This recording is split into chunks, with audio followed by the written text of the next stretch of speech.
வணக்கம் மக்களே, GB Tamil vlog சேனலுக்கு உங்களை அன்போடு வரவேற்கிறேன். கொடைக்கானலுடைய கீழ்மலை கிராமமான தாண்டிக்குடி அருகே இருக்கக்கூடிய கதவுமலைநாதன் அப்படிங்கிற சிவன் கோவில் பற்றி தான் இந்த வீடியோவில் நம்ம பார்க்க போகிறோம். இந்த கோவிலுக்கு எப்படி போகிறது, எங்கிருந்து போகிறது அப்படிங்கிற விவரத்தை இந்த வீடியோவில் நான் சொல்ல போகிறேன். வீடியோவை ஸ்கிப் பண்ணாமல் தொடர்ந்து பாருங்கள்.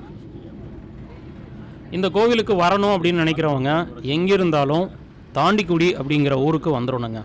இந்த தாண்டிக்குடிக்கு வத்தலகுண்டு வழியாகவும், கொடைக்கானல் வழியாகவும், செம்பட்டி வழியாகவும், பழனி வழியாகவும் நம்ம பேருந்து மூலமாகவும் அல்லது ஜீப் மூலமாகவோ இந்த ஊருக்கு நம்ம வரலாம். நாங்கள் காரில் வந்ததுனால வத்தலகுண்டுலேருந்து சித்திரை வழியாக தாண்டிக்குடி வந்துட்டோம். நம்ம பார்த்துட்டு இருக்கக்கூடிய இந்த ஊர் தான் தாண்டிக்குடி. இந்த ஊர்லேருந்து தான் நம்ம கதவுமலை சிவன் கோயிலுக்கு போக போகிறோம்.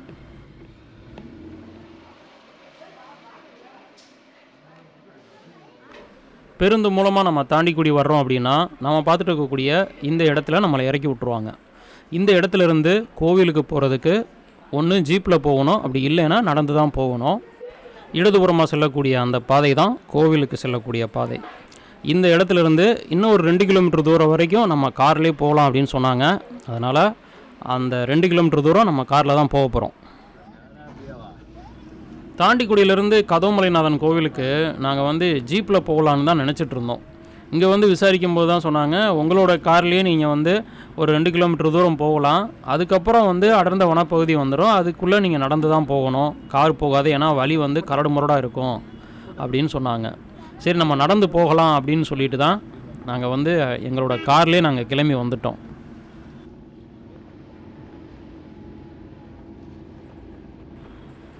நமக்கு முன்னால் போயிட்டுருக்க இவங்கெல்லாம் பார்த்திங்கன்னா கதவுமலைநாதன் கோவிலுக்கு தாங்க போயிட்டுருக்காங்க. இவங்க எல்லாமே உள்ளூர்காரங்க. அதனால் தாண்டிக்குடியிலேருந்தே அந்த கோவிலுக்கு நடந்து போயிட்டுருக்காங்க.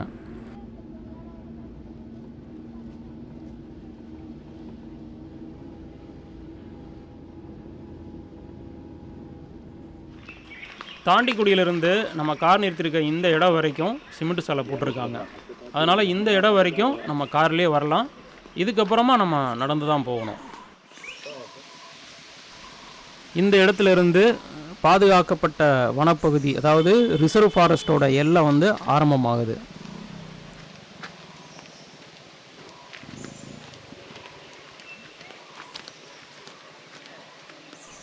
கார் நிறுத்தின இடத்துலேருந்து அந்த கோவிலுக்கு தோராயமாக ஒரு 5 கிலோமீட்டர் தூரம் இருக்கும் அப்படின்னு சொல்லியிருக்காங்க. இந்த அடர்ந்த வனப்பகுதிக்குள்ளே நம்ம ஒரு 5 கிலோமீட்டர் நடந்து போய் தான் கதவுமலைநாதன் கோவிலுக்கு போக போகிறோம். அடர்ந்த காட்டுக்குள்ளே சிவனை தரிசனம் பண்ண போகிறோம். எங்களோட சேர்ந்து நீங்களும் தரிசனம் பண்ணலாம் வாங்க.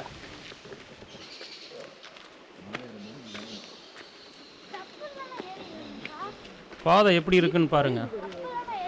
கல்லும் மண்ணும் கலந்த ஒரு கரடு முரடான பாதையில் தான் நம்ம போயிட்டுருக்கோம்.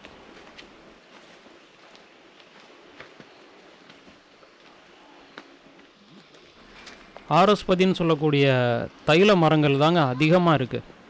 ஒவ்வொரு மரமும் பார்த்தோம்னா குறைஞ்சது 100 அடி உயரம் இருக்குங்க.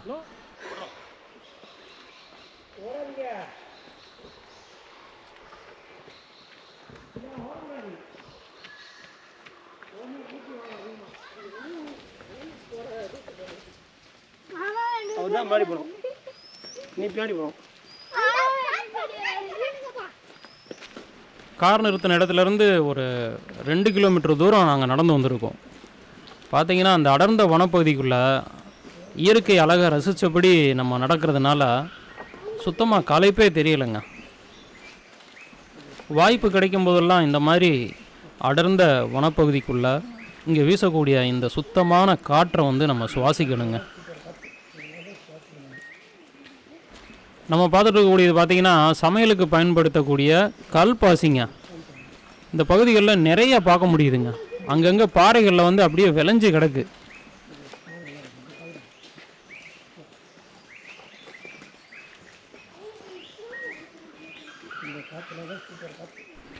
இங்கே பாருங்கள், இந்த பாறை முழுவதுமாக கல்பாசி விளைஞ்சு கிடக்கு பாருங்கள்.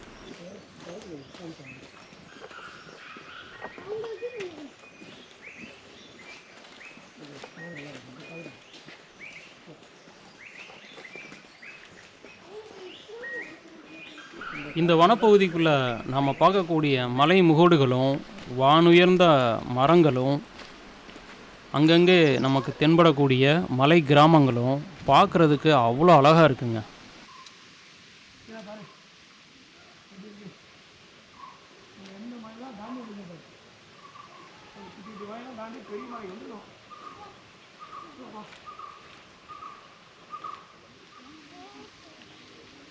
மேகம் அப்படியே கருகருன்னு நிற்கிது, எப்போ வேணாலும் மழை வரலாம்.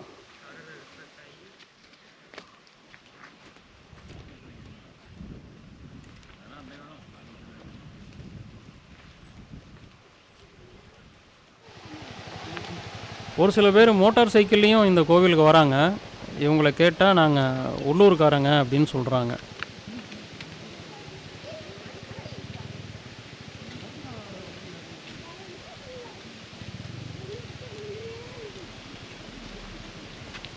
நமக்கு முன்னால் மலையேறி சாமி தரிசனம் முடிச்சுட்டு இப்போது கீழே இறங்கி போயிட்டுருக்காங்க.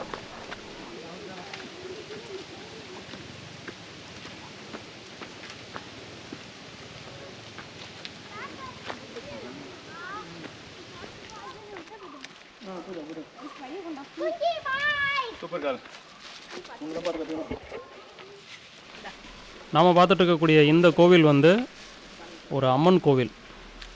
கதவுமலைநாதர் கோவிலுக்கு 1 கிலோமீட்டருக்கு முன்னால் தான் இந்த கோவில் இருக்குது.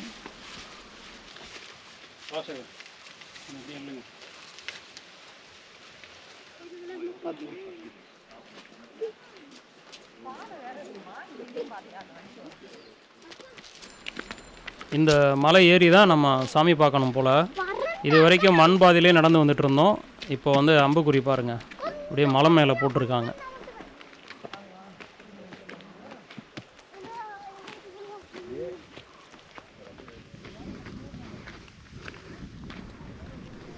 நம்ம ஜீப்பில் வர்றோம் அப்படின்னா இந்த இடம் வரைக்கும் நம்மளை ஜீப்பில் கொண்டாந்து இறக்கி விட்றாங்க.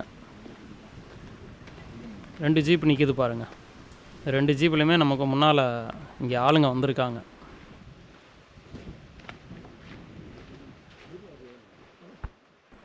இந்த இடத்துல இருக்கக்கூடிய சூழல் வந்து அவ்வளோ அருமையாக இருக்குங்க. இது வரைக்கும் மரங்களுக்குள்ளேயே நடந்து வரும்போது கூட காற்று வந்து லேசாக தாங்க தெரிஞ்சது. இந்த மலைக்கு மேலே ஏறி நிற்கும்போது சிலு சிலுன்னு அந்த குளிர்ந்த காற்று வந்து நம்ம மேலே பட்டு அப்படி உடம்பே புல்லரிக்கிற மாதிரி இருக்குது.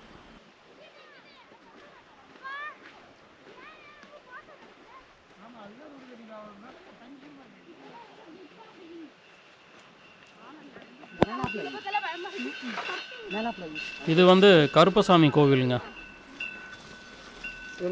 காலணி அணிந்து உள்ளே செல்லக்கூடாது.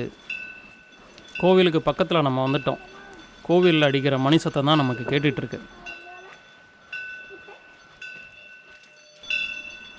கோவில் பக்கத்தில் வர வர பாதை பார்த்திங்கன்னா இந்த பாருங்கள், ஒத்தையடி பாதை மாதிரி தான் போகுது. இந்த மலை முழுவதுமே ஒரே பாறையில் உருவானது மாதிரி தாங்க தெரியுது.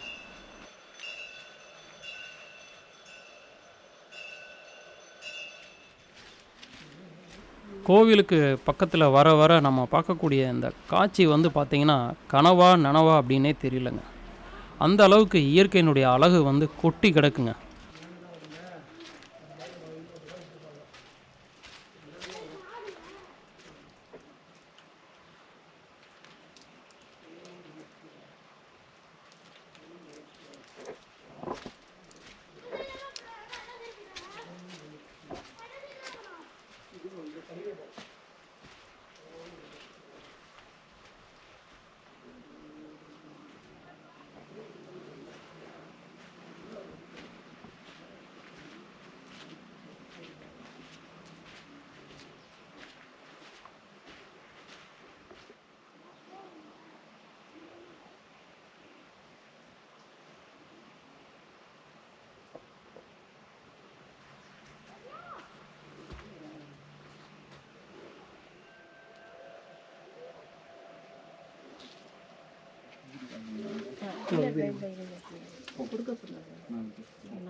கதவுமலைநாதன் அப்படிங்கிற இந்த சிவன் வந்து லிங்க வடிவில் இல்லாமல் சிலை உருவத்தில் இருக்காருங்க.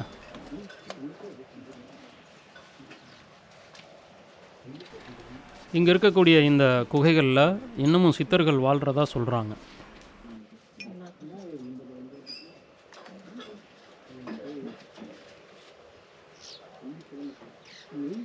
கோவில் அமைந்திருக்கக்கூடிய இந்த இடம் பார்த்தோம்னா அசன்கொடை அப்படிங்கிற கிராமத்தை சேர்ந்ததாங்க. நமக்கு முன்னால் அந்த பள்ளத்தாக்கில் தெரியுது பாருங்கள், அந்த ஊர் தான் அசன்கொடை அப்படிங்கிற ஊர். இந்த கோவிலில் சித்திரை 1 தமிழ் வருடப்பிறப்பு அன்னைக்கு படு விமர்சையாக திருவிழா நடக்கும்னு சொல்கிறாங்க. தமிழகத்தின் பல்வேறு பகுதிகளிலிருந்து திரளான பக்தர்கள் இங்கே வந்து சிவனை தரிசனம் பண்ணிட்டு போகிறதாகவும் சொல்கிறாங்க. வாய்ப்பு கிடைச்சா நீங்களும் ஒரு முறை சித்திரை 1 தமிழ் வருடப்பிறப்பு அன்னைக்கு இங்கே வந்து இங்கே அருள் செய்யக்கூடிய கதவுமலை நாதனை தரிசனம் பண்ணிட்டு போங்க. கதவுமலைநாதனை தரிசனம் பண்ணிவிட்டு இங்கேருந்து நாங்கள் கிளம்ப ஆரம்பிச்சிட்டோம். ஏன்னா நாங்கள் கீழே இறங்கும் போதும் நடந்தே தான் இறங்கணும். அதனால் மழை வர்றதுக்கு முன்னால் நாங்கள் தாண்டிக்குடி போய் ஆகணும்.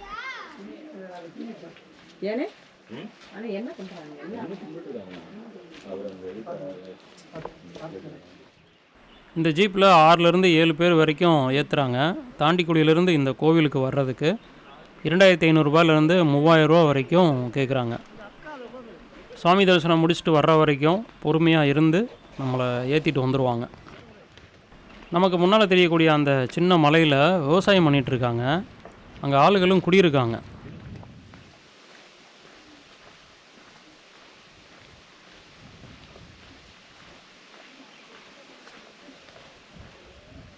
இந்த கோவிலுக்கு வர்றதுக்கு பாச்சலூர், வடகவஞ்சி கிராமங்கள்லேருந்தும் நம்ம நடந்து வரலாம் அப்படின்னு சொல்கிறாங்க. ஆனால் எந்த ஊர்கள்லேருந்தும் சரியான சாலை வசதி கிடையாதுங்க. தாண்டிக்குடியிலேருந்து கதவுமலைநாதன் கோவில் வந்து 7 கிலோமீட்டர். தாண்டிக்குடியிலேருந்து 2 கிலோமீட்டர் வரைக்கும் சிமெண்ட் சாலை போட்டிருக்காங்க. அது வரைக்கும் நம்ம காரில் வரலாம். அதுக்கப்புறமா நம்ம நடந்து தான் இந்த கோவிலுக்கு வரணும். பைக்கில் வரக்கூடியவங்க ஒரு சில பேர் பைக்லேயே போயிடுறாங்க. ஒரு சில பேர் பைக் அங்கே நிறுத்தி வச்சுட்டு இங்கேருந்து நடந்து தான் போகிறாங்க. தாண்டிக்குடியில் சவுச்சவு வந்து அதிகமாக விளையுதுங்க. அது போக ஏலக்காயும் காஃபி செடியும் பார்த்திங்கன்னா இங்கே அதிகமாக பயிரிட்டுருக்காங்க. ஜீப்பில் போனவங்க இப்போ தான் மலையை விட்டு கீழே இறங்கிட்டுருக்காங்க.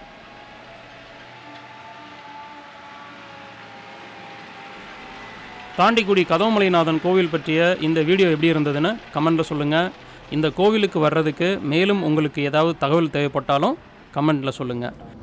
இந்த வீடியோ உங்களுக்கு பிடிச்சிருந்தா இந்த வீடியோவுக்கு ஒரு லைக்கை போட்டு விட்டுட்டு அப்படியே நம்மளோட சேனலையும் சப்ஸ்கிரைப் பண்ணி வச்சுக்கோங்க. மீண்டும் அடுத்த வீடியோவில் உங்களை சந்திக்கிறேன். நன்றி.